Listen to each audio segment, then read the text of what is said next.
Hello, good evening, and thanks for joining this latest edition of Behind the Tapes, produced by Tigers Plus for Tigers Plus members and beyond, as 2020 continues to prove challenging and deny us access to live speedway, largely here in the UK. Behind the Tapes, the series available to watch again if you haven't watched some or all of it from Tigers Plus, from the video section of the Tigers Plus Facebook page.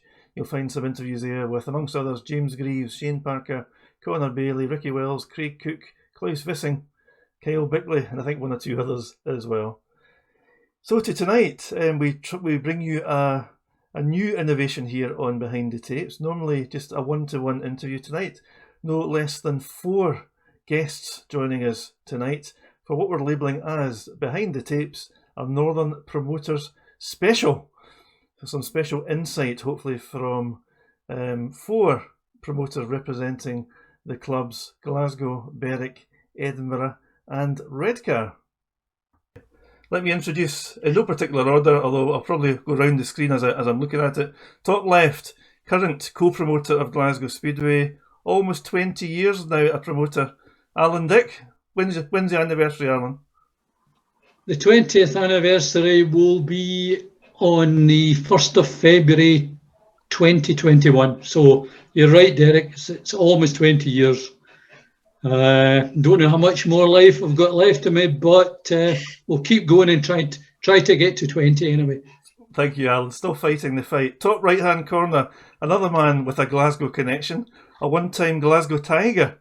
I remember, Scott, you've been in the team when the Tigers relocated to their current venue at Ashfield. Welcome, Scott. Yep. Cheers. Thanks for having us. Yeah, that was a few years ago when I used to get the Kevlars on and a few stone ago, actually. But now it was good times at Glasgow. Always good to visit. Bottom left-hand corner, delighted to be joined by one of the longest-serving, certainly in continuity terms, promoters in British Speedway. From Edinburgh, John Campbell. Good evening, John. Good evening. I'm sitting here thinking, what's the tenuous link I have with Glasgow Speedway? But it's probably most tenuous in your situation, John, because I was going to suggest that you've once promoted Speedway in Glasgow, and based on a reveal in a recent interview on Edinburgh's social media, I noticed that you, as a lad, used to come through and cheer on the Tigers. Yeah, I would maybe restrict that to came through to watch the Tigers. I would expect nothing less, John. And finally, and certainly not least, bottom right-hand corner, joining us, promoter of Redcar Speedway, Ben Duffill, another former Glasgow Tiger, Ben, many moons ago. Evening, yeah, that was quite a while ago, I think. Probably the same year that me and Scott were racing, actually. Indeed. Listen, gents, thanks for joining us, and I'm hoping that, if you don't mind me saying, you look remarkably well and, dare I suggest, well rested. Have you, as individuals, benefited by the fact there's been no Speedway this year? I wouldn't really say benefited. It's been very different. A lot more time in my hands than I would have been used to. Just a shame we couldn't use that time properly, really. But yeah, it's been a strange year, I think, for everybody. Scott, I know you've got a day job, Scott, and John, you have too, and in fact, indeed, Alan, you do as well. But have you benefited in terms of your having a lighter calendar, could I suggest, this year? I think I joked. Oh, you go, Scott. You go ahead. I joked for a couple of years that I kind of felt like I needed a year off, really, and you got to be careful what you wish for, I suppose. But no, I mean it was so uncertain those first couple of months, and we all still hoped that we would maybe get a Speedway season in. So there was still a lot of preparation. I'm sure the other clubs are in the same boat, that we were all getting ready to go whenever we were given the green light. And obviously, it just never came. So yeah. In hindsight, I suppose we did get a bit of a rest, but it wasn't a chill out rest and kind of like a holiday. But yeah, it's been a strange time. But yeah, I've kind of made the most of it personally. But certainly from Speedway point of view, it's been a bit of a bore, really. Just been angst and waiting to go. Absolutely, Alan, John, how's it affected your own lives? Do you feel fresher? Oh, you go, John. Do I feel fresher? I don't know. Glasgow fans don't necessarily know that I have attended basically every Monarchs home and away match since 1977. So I've done depending on how many teams are in the league, maybe as many as 30,000 miles per annum on the roads of the UK. Although I'm my own boss in my chartered accountancy practice, I do feel that if I get home from an away match in the middle of the night, I should be up and at my desk at the normal time at 9 o'clock in the morning. So the pleasures of coming home from Ipswich at maybe 6 o'clock in the morning and going to work for 9 o'clock 3 hours later, I'm certainly, as you can well imagine, missing out on that this year. It's quite nice not to be doing that, but of course I'd much prefer to be doing it. It would be much better for me to be travelling the land and seeing Speedway. I'm sure your car feels fresher, John. I've done one trip of magnitude of any kind of miles this year, and that is one trip on a rainy day recently to Glasgow, and that's the furthest distance I've travelled this year, and that would be the first time I've done such little travelling since I passed my driving test in 1972. So that'll be the least driving I've done since 1972. Quite incredible, John. Quite incredible. And Alan, you're still very much involved with your football admin, of course. Yeah, my life is 80% football and 20% Speedway. But I can't believe John came through to Glasgow and it was raining. I mean, we just don't have rain-offs at Glasgow. Certainly not on a Friday, John. No, but in terms of the decision-making, we were probably the first club in Britain to come out and say we were not going to operate this for the 2020 season. Now, it was made in conjunction, obviously, with Jerry Facena, who's the stadium owner and owner of the club. He made the call and he advised me to communicate that to the BSPA, and we made the early decision. So it has been a bit of a quiet spell for me because there was no football. There's been no sport in Scotland of a professional level at any level.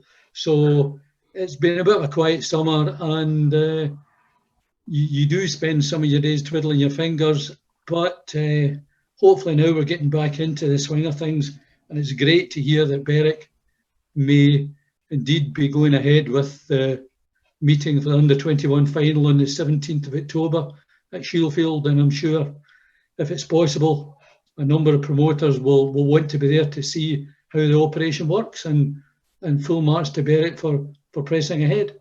Scott, since Alan's brought up the subject, we were certainly going to touch on it at some point, but tell us, the news is kind of hot off the press today in terms of its publicity, and I dare say there's been a heck of a lot of hard work behind the scenes to get that approval. It has, and much like I mentioned before, we'd worked, the first 2 or 3 months in lockdown expecting to be able to run some Speedway, and then the whole disease. It's been such a strange one because there's a big reason why mass gatherings and stuff aren't happening, and we know that. But I think it's super important that we do get on with getting back to some kind of normality. And the truth is, I think it will still be here in March. And if we're going to see Speedway next year, we need to try and kind of prototype a bit of an approach. And if we can do that at Berwick, I mean, we're going to reveal all our plans within the next few weeks. I mean, we just announced that we would be hosting the meeting today, as it was.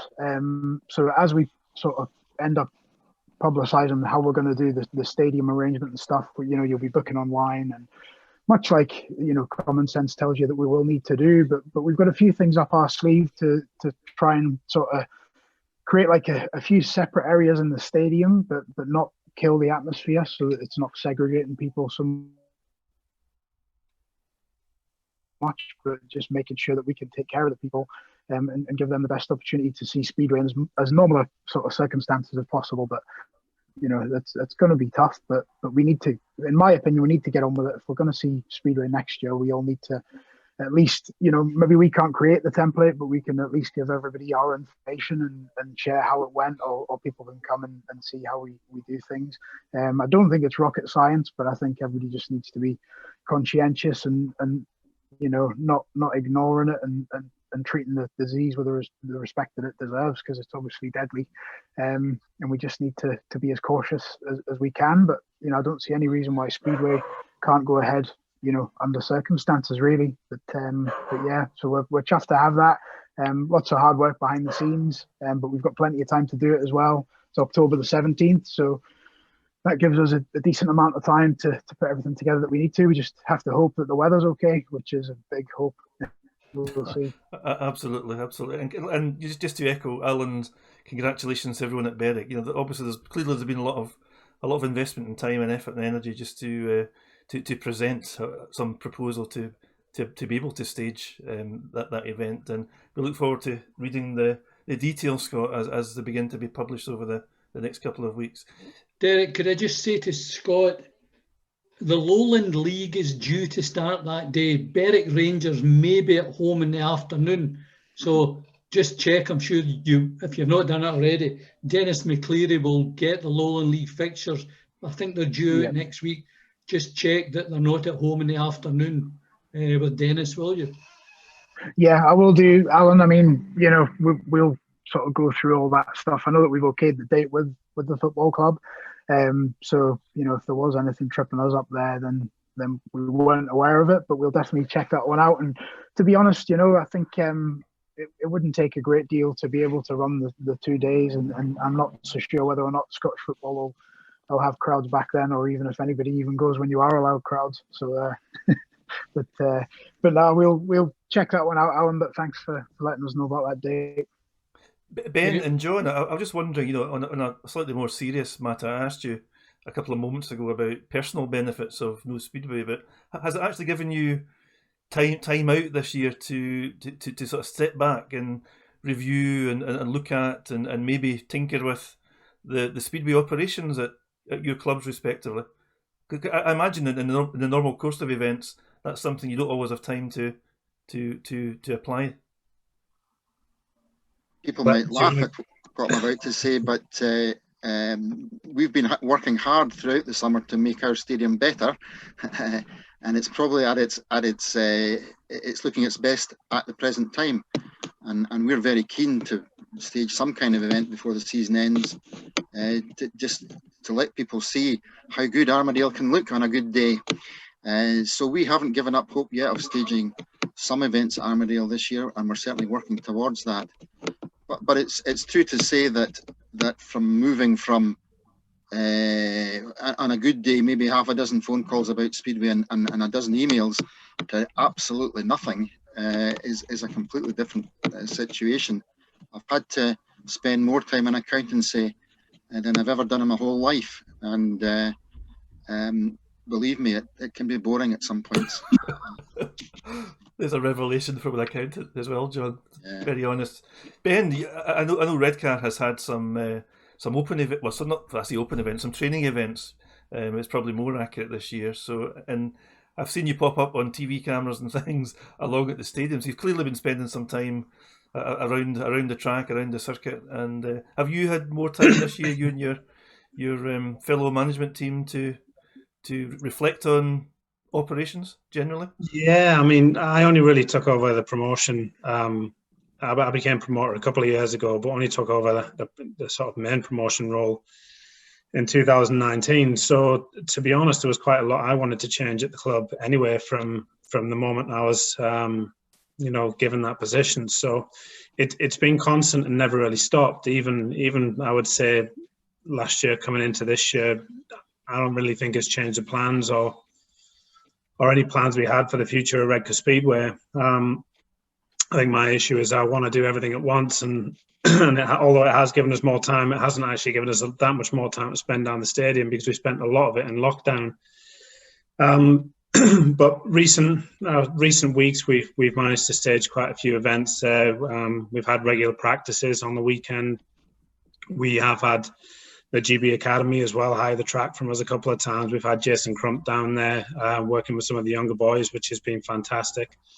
And then we've run the Teesside Championship as well, which is it's an amateur level event, but it's just nice to see the bikes on track again. We have access to our stadium, 24 hours a day, 7 days a week, and it's always been a little underused, really. I think time investment from the promoters and volunteers is always a bit of an issue, especially whilst this is not our livelihood. It's we're all volunteers, so while we've all got jobs away from the sport, that's always going to restrict what we can do for the club. But the love for the sport's there.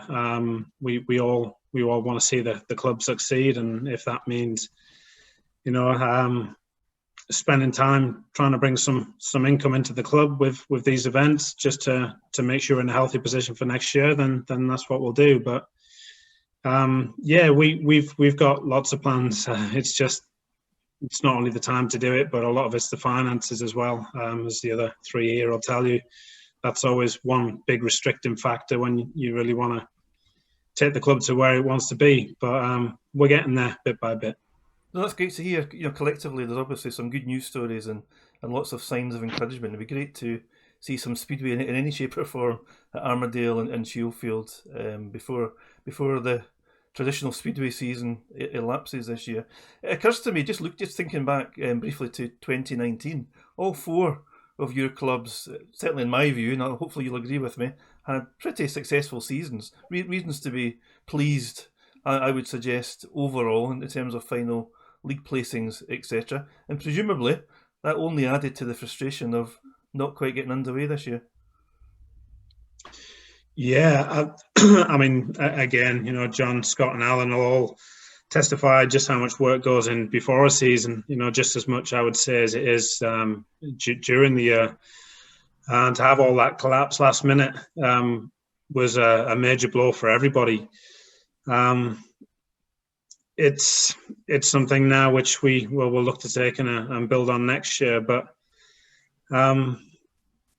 it's really been a difficult time, because I think the biggest sort of the problem for me was the uncertainty. None of us really knew what was going to happen for quite a while, and when we actually got news that the season had obviously been cancelled, I think for me personally it was a little bit of a relief, if not disappointed at the same time, that we actually knew what we can do and plan and where we were. But it was that uncertainty for me which was the most difficult thing for a long time.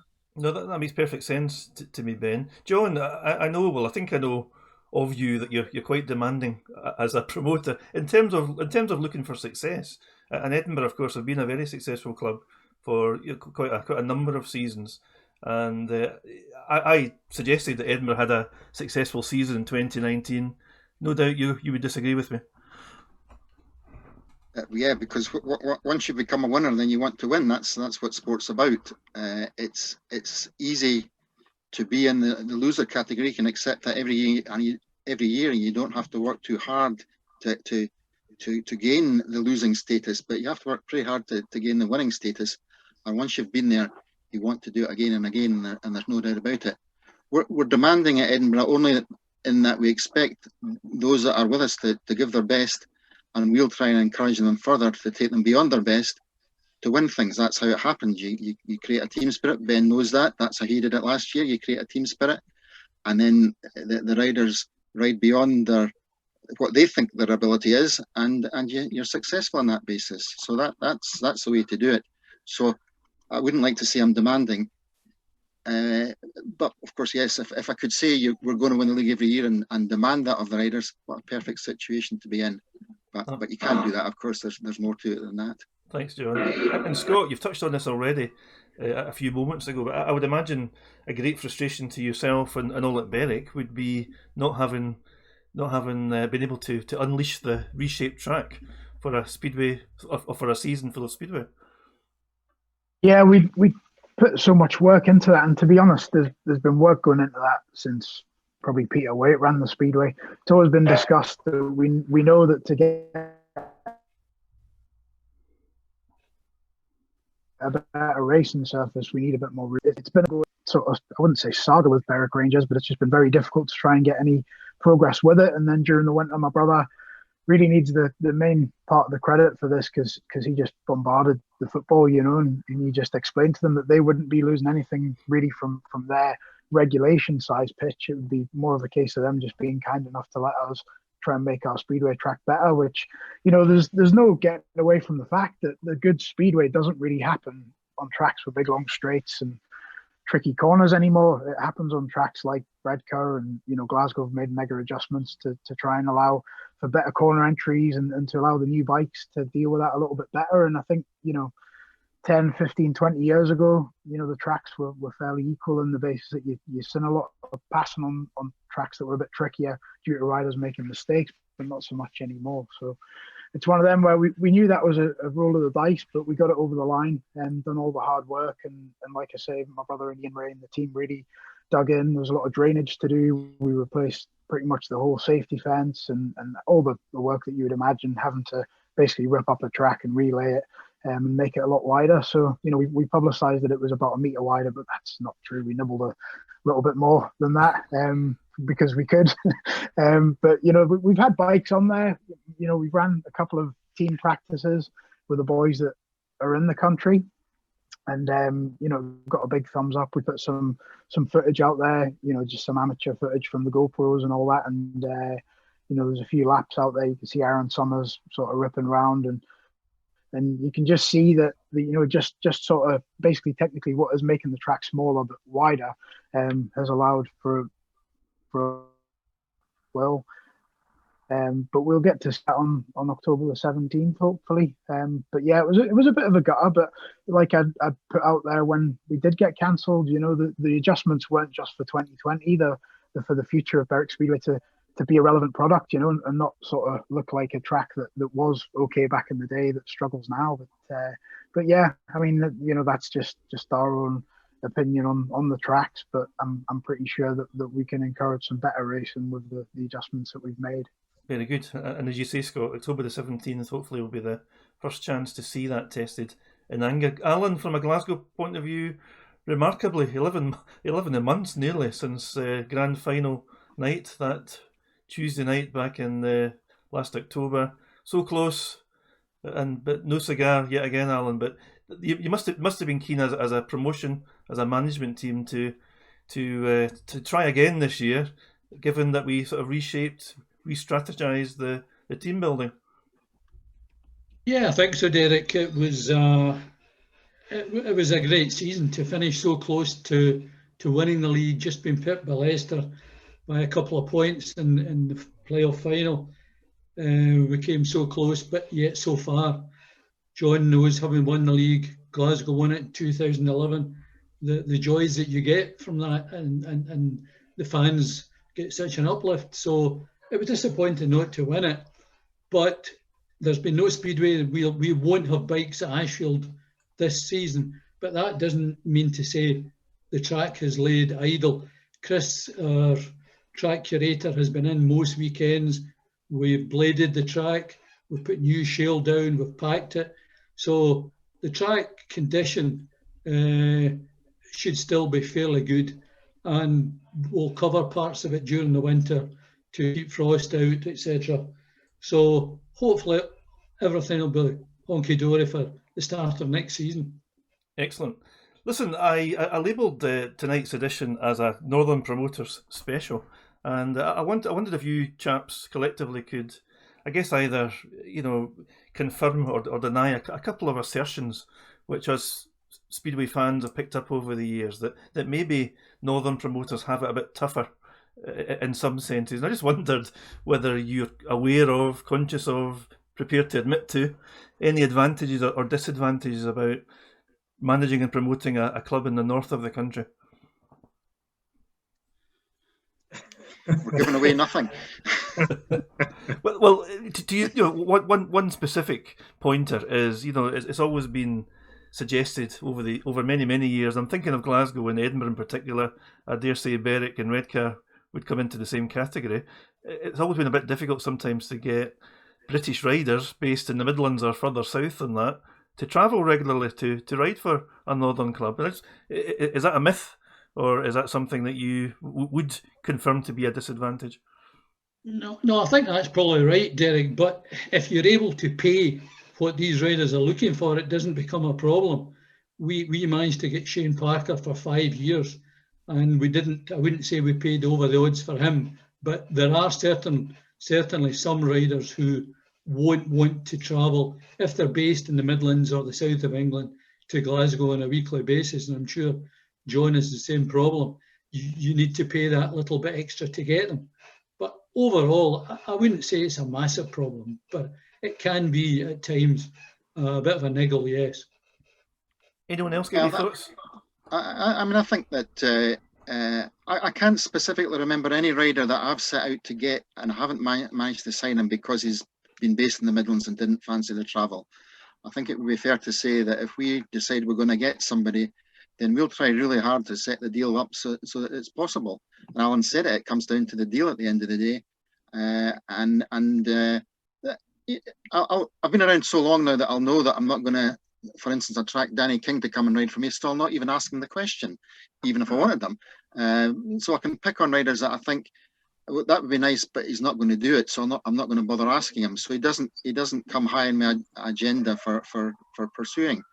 But anybody else that I think I've had chats, you know, when you've been around, you chat to people, you get a hint as to a rider saying, "Your track's great, I'd love to be there every week." Well, you've got a foot in the door then when somebody says that to you, of course, and I think that always helps. But generally, if we decide we're going to have Michael Coles in our team or Lawrence Hare in our team, the fact that they're 400 miles away doesn't necessarily rule it out. But that's good to hear, John. It sounds like it is a level playing field after all, in the sense of team building and rider availability. Is there anything else that occurs to you, maybe an advantage or a disadvantage? I think I can only speak really for Redcar, but I know one pull we do have with riders is that a lot of riders really enjoy riding the Redcar track, and I think that's a factor that, you know, a lot of riders consider when they're looking to make a move to any club. But we haven't always attracted riders because probably for the opposite reasons that Alan was explaining. We were never renowned as people who paid very well. In fact, probably quite below the average pay scale. So I think that probably balanced things out for us a little bit. But in the last year, you know, we certainly, I would say, pay fairly now.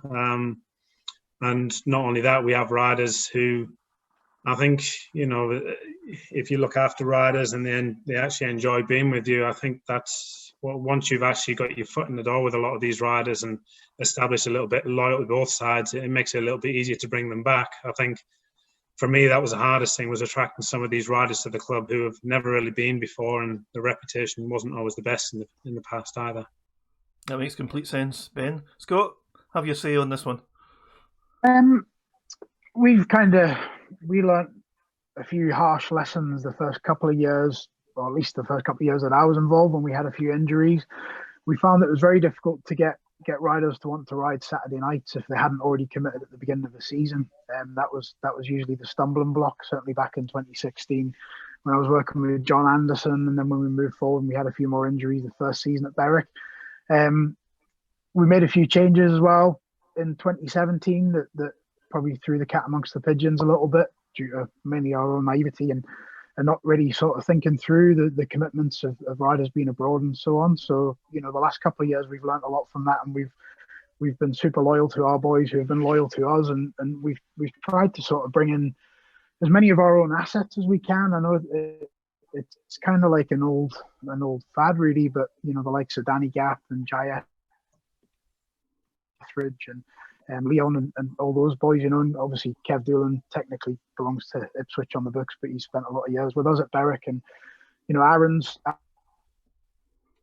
up to be our captain now, and you know, kind of having that loyalty in place, it doesn't really give us much whether riders will come and ride bar an injury. We kind of stick to a formula that's certainly close to working at the moment, even though we've been the bridesmaid and not the bride for the last couple of years, knocking on the door at position number 5, not quite getting near the playoffs. But yeah, I mean, certainly sort of I know what you mean regarding sort of attracting riders and stuff. And yeah, for me, it was mostly to do with injuries and riders not really wanting to ride Saturday nights because of their commitments on the continent through you know, wanting to dive off to Poland on a Sunday. That was always a big problem. But yeah, for us, like I say, you know, our loyalty's been rewarded, and like Jitendra said, you know, it's a two-way street. Once you show the boys a bit of commitment and they show you it back, then you tend to work on a good basis from there. But yeah, that's my only real take on it. No, it's interesting listening to you all, because Speedway in this country tends to identify north and south. Sometimes divisionally or in terms of league cup competitions and things. And I understand the reasons for it, but I just wondered beyond that, was there any sense of a variance between how the northern clubs were sort of structured and operated versus further south? And it sounds like maybe that's not quite the case. You've all been involved in the sport probably longer than you would all care to remember, in different guises, of course. And Ben and Scott, you've both been riders and stepped now into the office, which must give you an interesting vantage. John and Alan, you've been promoters of your clubs respectively for decades, quite literally. And I just wonder, collectively the four of you make up just about a third of the championship promoters in terms of club representation. And I just wondered, if you cast your minds back to Speedway as you used to know it back in the 80s, 90s, or the noughties, whichever era you want to focus on, what's your own views of the placement, the sort of health status of the sport now in 2020 versus what it once was, let's say 15, 20, 25 years ago? I want to catch us out.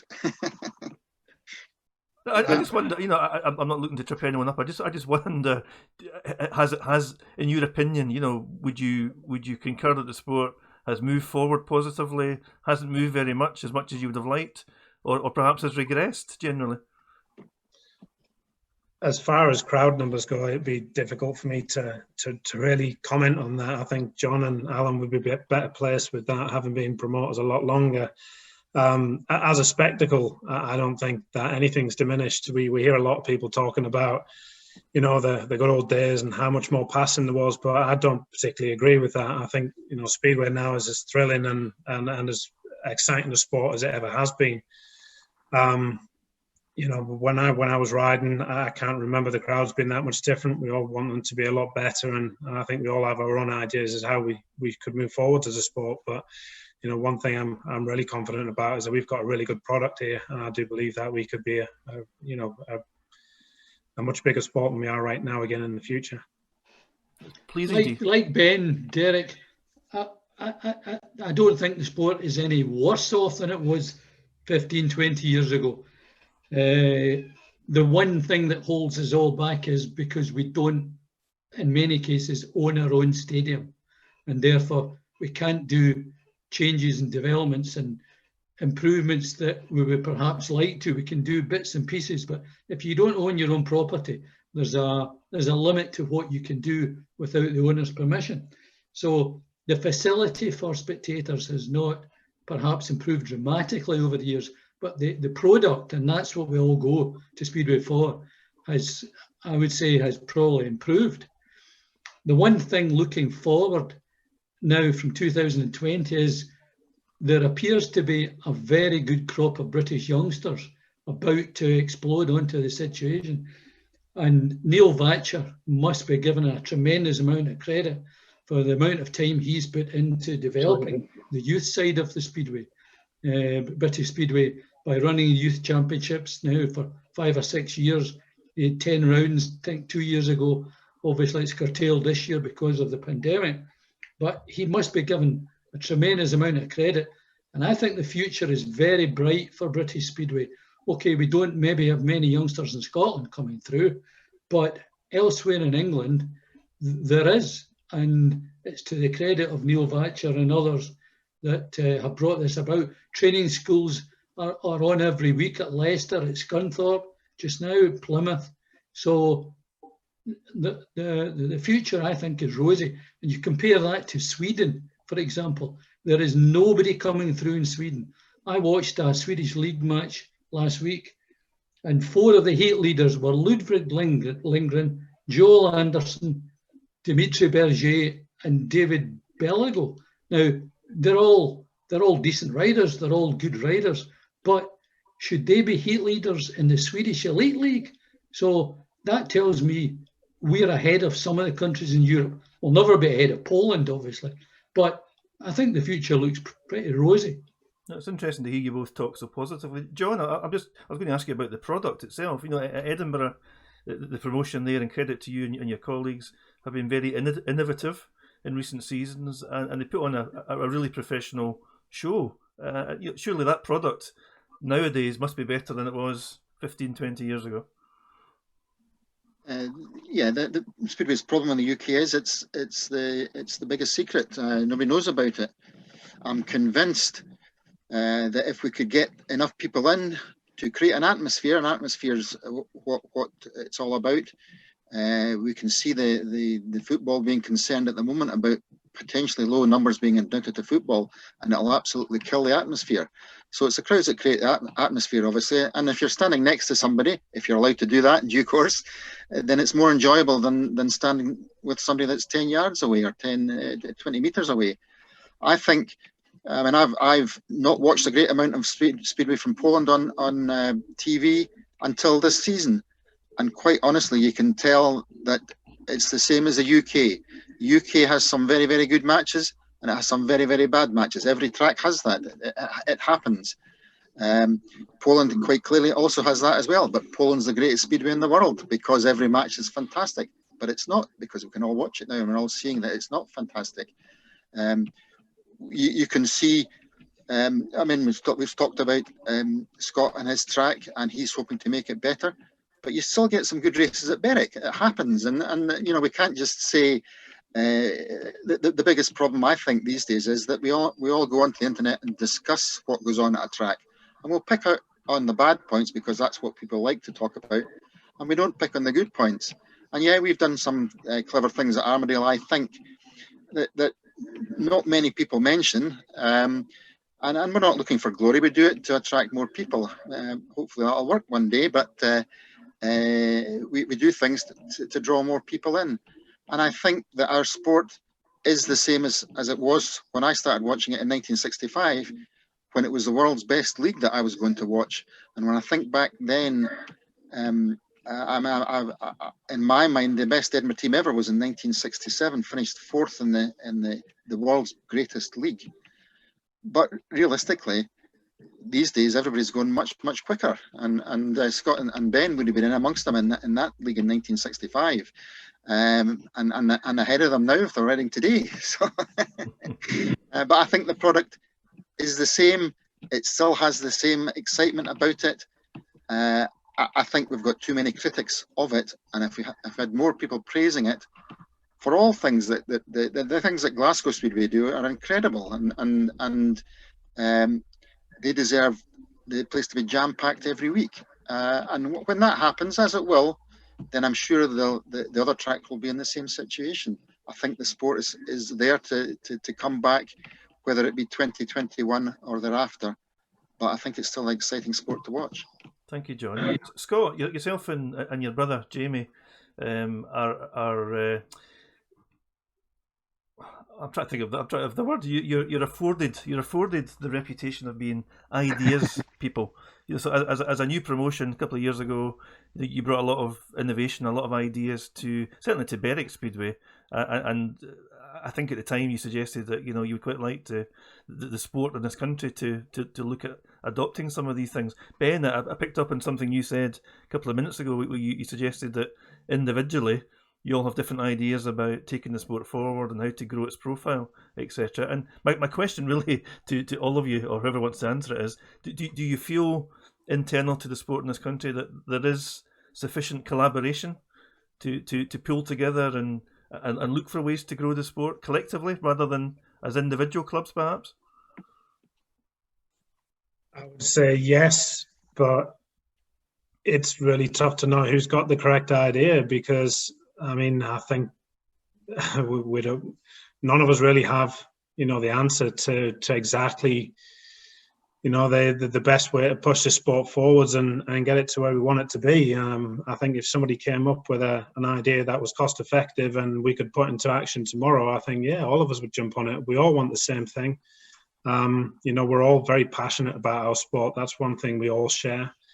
We all give our time for our clubs and have done for a long time, not because we want to make money from the sport, but because we love it. We're all massive Speedway fans. I think we're all super fans probably, So yeah, there's a will there. It's just, I don't think I suppose everybody's got an opinion, but if anybody could produce an answer right now, that's going to turn the sport around tomorrow and, get us all 2,000-3,000 people through the gates every week. I don't think anybody has that answer. Scott, any thoughts in terms of the direction of British Speedway? I was just about to say, you've only got to get Jamie Courtney on a day talking about the future of British Speedway, and you would absolutely be so excited about it all. And that's the kind of thing that I've just been saying. You need people to be praising it and saying this is something you need to watch. Jamie's wonderful when he gets going and tells you that this is a great sport, and it is. We just don't have enough. We need a spark somewhere. It's the spark that's missing. And if we can get that spark from wherever it is, and I don't know where it is at the moment, but if we can get that, then we'll be off and running again, and much bigger crowds than we get at the moment.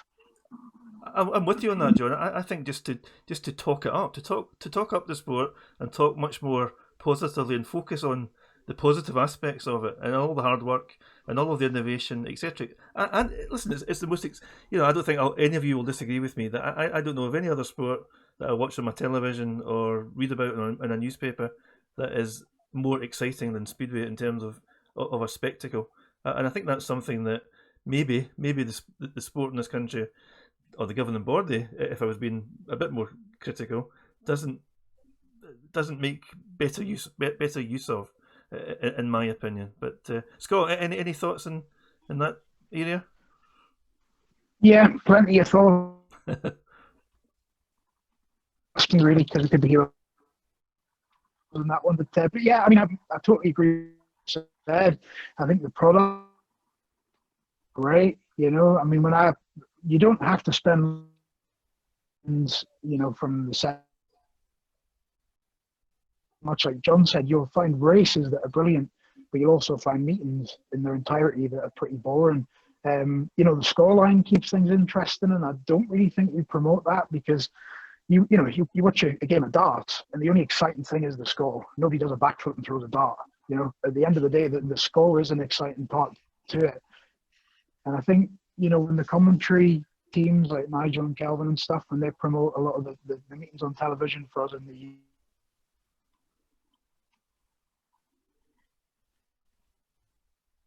Sorry, Scott, you're dropping out a little bit. In lockdown, when I've looked at a lot of the other sports. Carry on. Crap, signal in Berwick's not that great. We just got the internet. Yeah, I think for me, I'm really hopeful of you lost me again.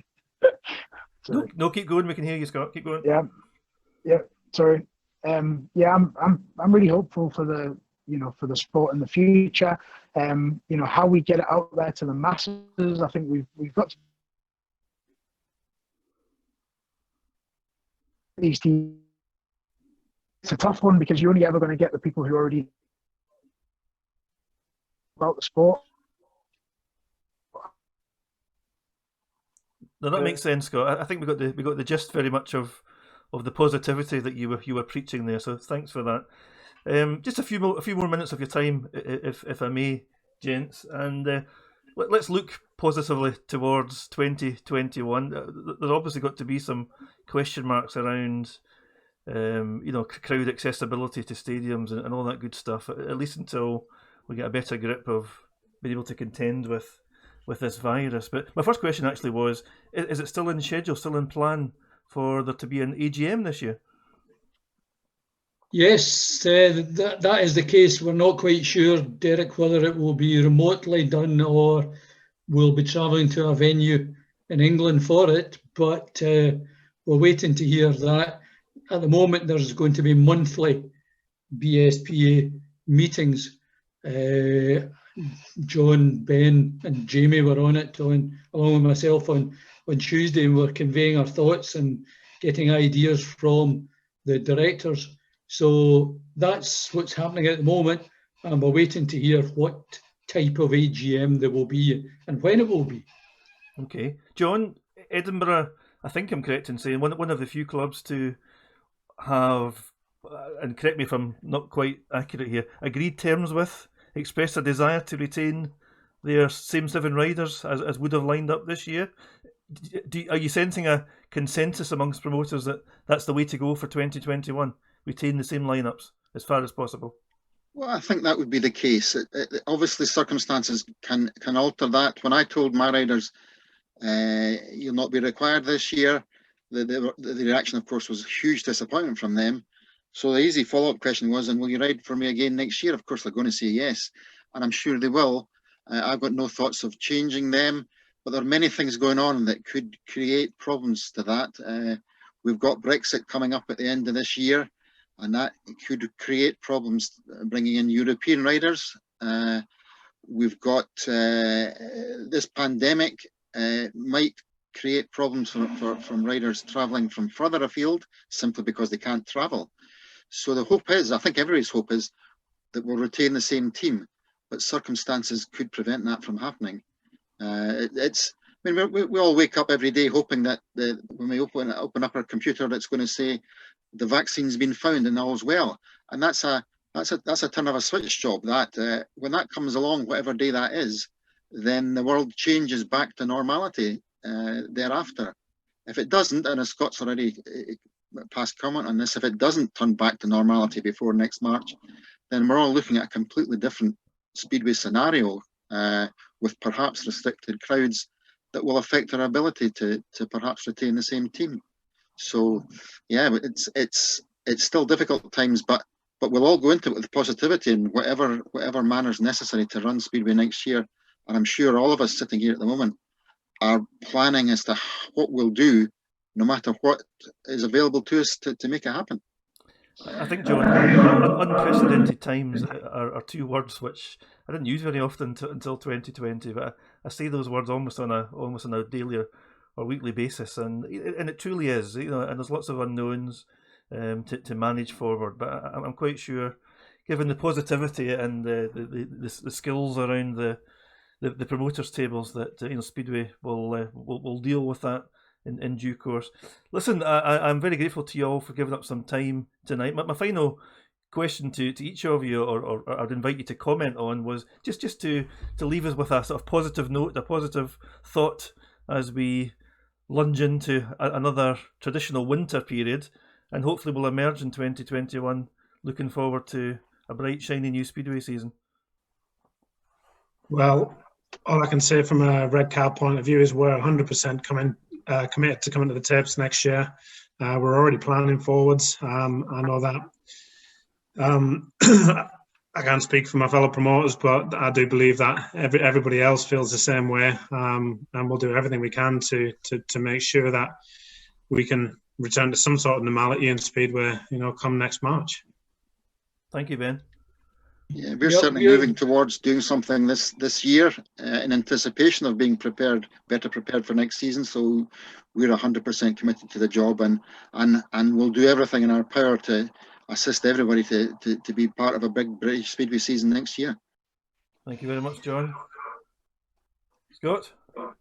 I agree with the other guys. We're the same. I think it's going to be crucial with the meetings that have been run and going to be run this year that we all learn a bit of a template and share that, amongst each other and try and make the best thing happen for next season and leave the competition on the track, Making sure every club's healthy and making sure we all get to 2021 will be an achievement in itself, I think, and making sure there's no casualties along the way. But in doing so, I think that if those of us that can bring some ideas to the table and run the odd event here or there, as John Jitendra has done a great job with the amateur stuff at Redcar, and obviously Glasgow are already pretty much a brand leader in the sport anyway, so I'm sure they won't have any problems sort of figuring out a good way to do stuff. But yeah, just sharing ideas and staying positive and cracking on, really. This virus isn't going to be here forever, but it certainly is for the immediate future, so we need to try and work around it, I think. Thanks, Scott, and good luck, especially for October the 17th. Hope you get the crowd and the success in staging that event that you and your colleagues deserve. Alan? Brilliant, thank you. Yeah, we'll be ready to go when the tapes go up, whether it's March or April. One thing we do need, that we touched about the previous question, Derek, was more media coverage. We need national coverage for the sport. We need local coverage, press coverage for the sport. Hopefully the new Eurosport deal that should have started this year and is going to now kick in 2021 will bring greater exposure, certainly television, and also I know they're planning a magazine type programme to feature not just the Premiership clubs but also Championship, which is great.